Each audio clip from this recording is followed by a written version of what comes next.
idle pronouncements. What constitutes a reasonable time must depend on the totality of the circumstances. For example, the communication on proposed changes could be received on a Friday afternoon or during a long recess, as at the end of a session. Clearly, the standing orders do not contemplate that the Speaker will communicate the said changes to the plenary on a weekend, or that the Senate will be called for a special sitting for purposes only of the Speaker communicating the changes to the plenary. This must mean that the gaps occasioned by the standing orders not providing the manner, medium, or timing of communication of the changes must be filled in the manner most consistent with a purposive interpretation of the standing orders, and that seeks to give effect to the letter and spirit of the standing orders rather than to defeat them. Similarly, honorable senators, there can be no doubt that in giving due consideration to the communication received, the Speaker cannot be oblivious of any correspondence pertinent to the matter that is brought to his attention.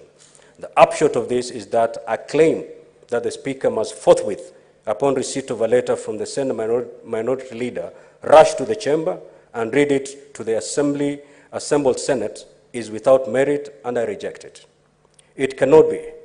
The Speaker must, in each case, properly address himself to the correspondence and any accompanying annexures to satisfy himself as to the compliance with the Standing Order 23.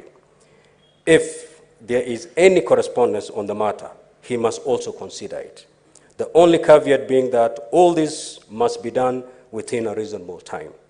The importance of bona fide Senate leadership of both sides being a place at all times cannot be gainsaid. Honorable Senators, the lacuna in respect of process and the timelines notwithstanding, we find backing in Standing Order Number 1, which, among other things, provides that in all cases where matters are not expressly provided by the standing orders, any procedural question shall be decided by the Speaker, whose decision shall be based inter alia on the Constitution of Kenya, statute law and usages, forms and precedents of Parliament of Kenya and other jurisdictions to the extent that these are applicable to Kenya. Precedent has been set on this matter, where changes in the Senate political leadership were effected during the term of the 12th Parliament. The first time that this matter was addressed by the Speaker was on the 15th and 20th of March 2018, respectively, during the consideration of the proposed removal of the then Senate Minority Leader, the Honorable Moses Wetangula. On this occasion, the Speaker found that the provision of the standing orders had been made in respect of the removal of Senator Wetangula as the Senate Minority Leader, but that the provision of the standing orders on the election of a new Senate Minority Leader to replace him had not been met.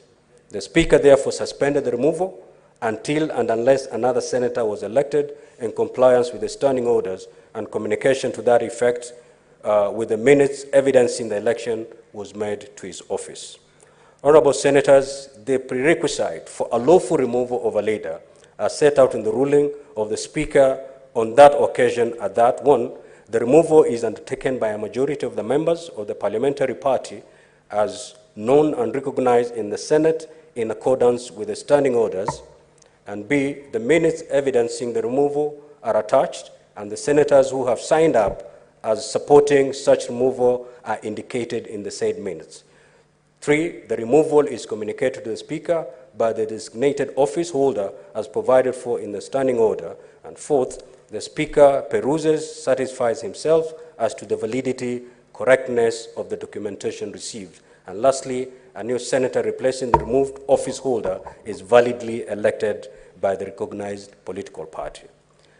Honorable Senators, applying this principle, it is clear that the recognized parliamentary political parties in the Senate at this time are the Kenya Kwanza Coalition as the majority party and the Azimio la Umoja One Kenya Coalition as the minority party. In terms of Standing Order 23-6, the letter by the Senate Minority Leader communicated the decision by 16 senators, being a majority of the members of the minority party, to remove the Senate Minority Whip. The minutes evidencing such removal were attached, and it fell to me to ascertain whether these were in compliance with the standing orders. Honorable Senators, kindly working.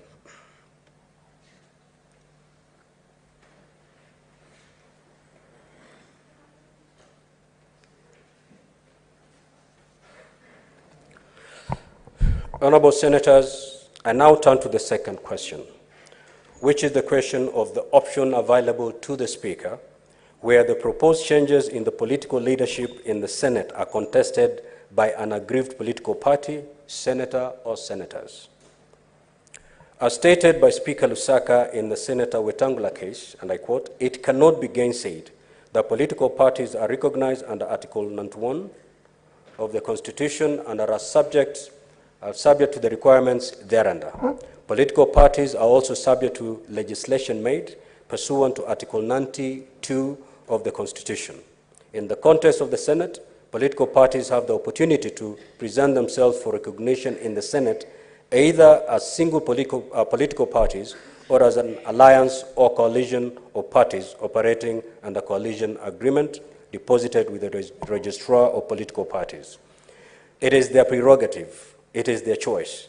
But when they make that choice, they must abide by the consequences of that choice.